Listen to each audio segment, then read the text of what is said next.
Nous quittons Puylaroc dans le Tarn-et-Garonne pour rejoindre le Tarn et sa montagne noire.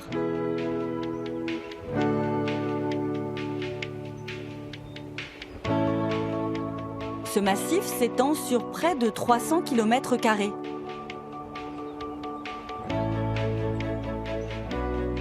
Au milieu de la forêt, les plaines abritent les brebis lacones, une race locale dont le lait sert à la production du célèbre Roquefort.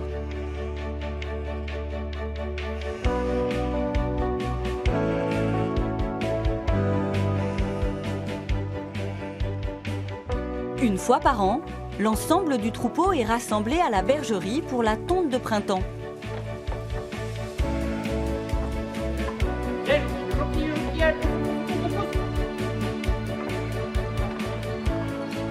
C'est un jour important pour Nicolas Depinois. Le jeune tisserand souhaite utiliser cette laine de grande qualité pour une nouvelle création.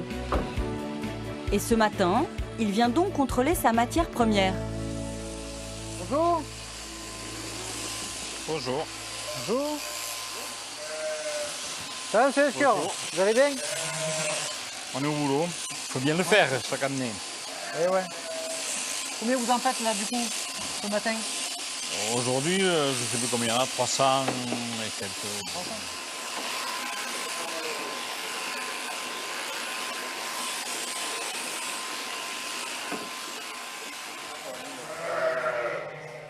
Et là, on regarde la laine qui vient juste d'être tondue à l'instant pour voir un peu les fibres et voir qu'est-ce qu'on va pouvoir faire et valoriser surtout cette laine de pays, quoi. Si on peut la travailler, quoi. Et comment on va la travailler. On voit bien la fibre qui s'étire en fait. Bon, comme ça, elle est encore un peu sale, il va falloir la laver là. Hein. Ah ben, de toute façon, Là, on peut rien y faire là. Ça perd 50% de son poids. Hein, au lavage. Ouais.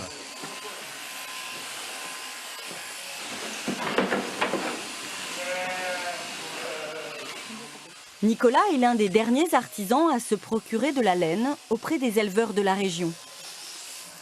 De la blanche, mais aussi de la noire.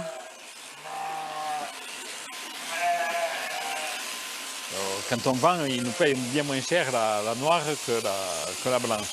Et la blanche, on peut l'atteindre de n'importe quelle couleur. La noire, après, on ne peut pas l'atteindre déjà.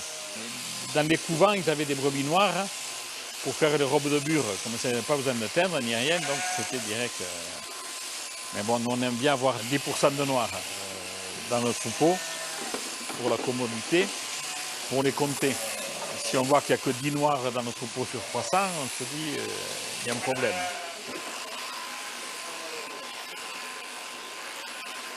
Et c'est passionnant parce que quand on voit là, monsieur Lescure, et la laine, la matière première, et s'imaginer après qu'on arrive à faire un produit fini avec, c'est extraordinaire quoi.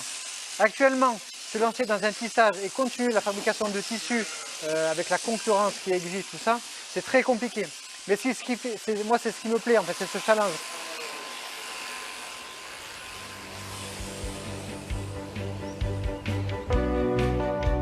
Sur la route de Mazamet, avant de rejoindre la filature, Nicolas tient à nous faire découvrir un ouvrage métallique singulier.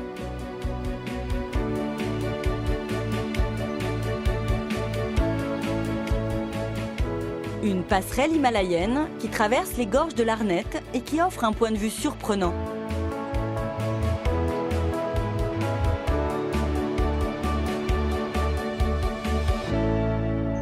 Là, on est vraiment au cœur de la montagne noire, au pied de la montagne noire. Voilà.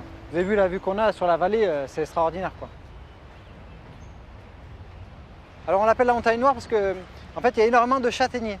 En fait le châtaignier, comme vous savez, c'est une feuille qui est très foncée. Voilà. Et si on le voit très bien, en fait la végétation est toujours très foncée, très austère. C'est pour ça que les anciens l'appelaient la montagne noire.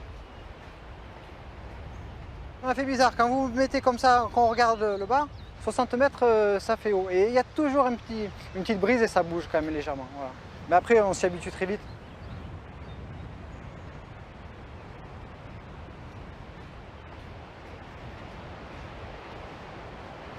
On a l'eau qui est juste en dessous, une très bonne qualité d'eau, voilà. Durant des siècles, cette rivière riche en acide favorise le délainage qui permet de séparer la peau de la laine. Au XIXe siècle, cette fibre de grande qualité va donner naissance à une industrie textile prospère dans la région. La ville de Mazamet devient alors la capitale du tissage jusqu'à la fin des années 60.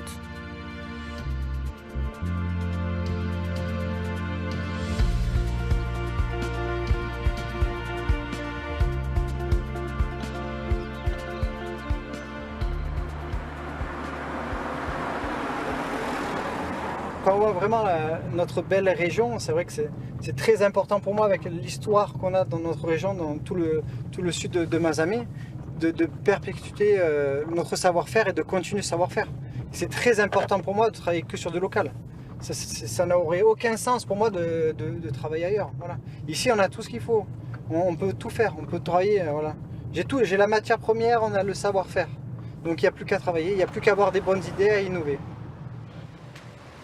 Pour sa nouvelle création, Nicolas a rendez-vous à la filature du parc à Brassac. Il vient récupérer un fil de laine innovant qu'il souhaite associer à la laine des brebis de la région. Bonjour Nicolas. Ça va? C'était le coloris saphir? C'est le saphir, ouais. Ah, superbe. Ben voilà. Des bobines d'1 kilo pour le tissage. Le tissage. Voilà. C'est destiné à quoi, Nicolas? Ça, on va faire des plaids avec des plaids en laine, ouais. On a beaucoup de demandes après pour du recyclé. Et, voilà. C'est pour ça que je vous ai essayé, c'est super. C'est un fil réalisé à base de pulls en fin de vie. C'était des textiles, on appelle ça des textiles post-consumer, voilà, qui sont collectés, qui sont triés par nuances de couleurs, par composition. On va les défibrer, c'est-à-dire qu'on va transformer ces tricots en fibres, et c'est à partir de cette fibre qu'on va refaire du fil recyclé. On le revalorise en fait, voilà. Au lieu que ce soit incinéré ou enfoui comme ça se faisait par le passé, aujourd'hui nous on recycle ces articles. Donc c'était des pulls, des bonnets ou des écharpes, voilà. Ça c'est super pour nous parce que transformer comme ça et récupérer de la matière première comme des pulls et le transformer, arriver à un fil d'une qualité comme ça, aussi remarquable. Et en plus, on a moins de 5 km, donc moi je veux travailler que comme ça, quoi. Je ne me vois pas acheter du fil ailleurs, alors qu'Eric et la filature est juste ici, quoi. Enfin, c'est aucun sens. Voilà. Non, de valoriser les produits comme ça, c'est une fierté, quoi. Et d'arriver à créer après, de partir on a vu les moutons, de bobines de fil, et on va voir après le plaid. Mais c'est super enrichissant, quoi. À l'usine de tissage, Nicolas rejoint Xavier Pistre, le responsable de la fabrication. Ensemble, ils vont élaborer un nouveau plaid, un mélange original entre laine vierge et laine recyclée. Qu'est-ce que tu en penses du coup du fil? Oui, moi ça me plaît beaucoup. Ça a l'air bien, hein? Ouais, ça rend bien. C'est de la laine, ça. Ok.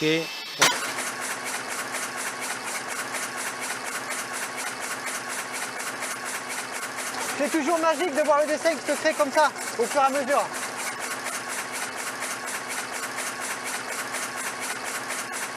Là, on voit vraiment la couleur. Ouais, c'est un bleu, un petit peu de jean, quoi. Ouais. Ouais, il est sympa, ouais.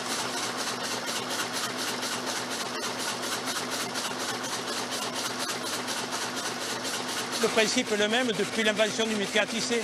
On entrecroise des fils qui sont écrus, ce sont des fils de chaîne, avec des fils de trame qui sont ici bleus, mais qui peuvent être de n'importe quelle couleur. Et à chaque introduction, ensuite, on inverse le mouvement ici pour entrecroiser et pour obtenir ce dessin. Voilà. C'est vraiment le rendu, c'est ce que je voulais, ouais. Là, ça rend vraiment bien.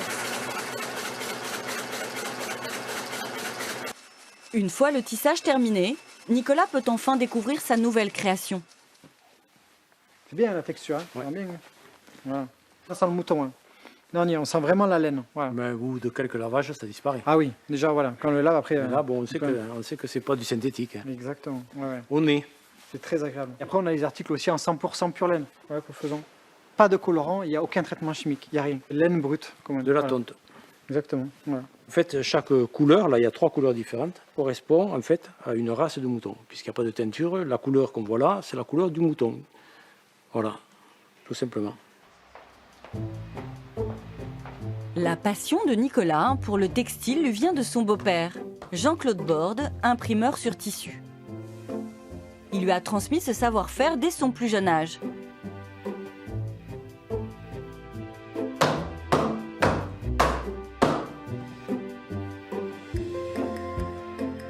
Leur usine abrite un trésor, Une collection unique en France de plus de 500 gravures sur bois ou sur métal qu'il chine partout dans le monde. Encore aujourd'hui, Jean-Claude les utilise de manière traditionnelle pour réaliser du linge de maison.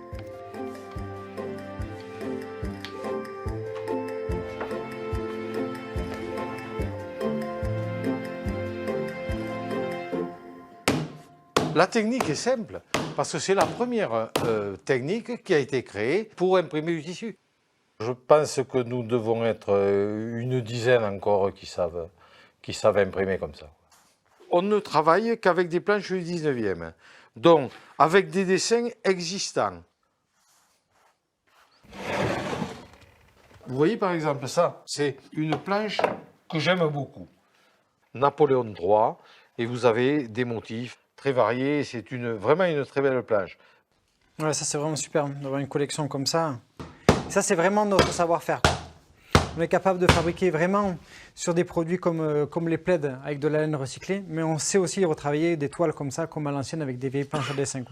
C'est pas comme produit, nous, on vend aussi une histoire. Voilà. On a une culture ici du textile, donc c'est vraiment une fierté pour nous de continuer ce savoir-faire.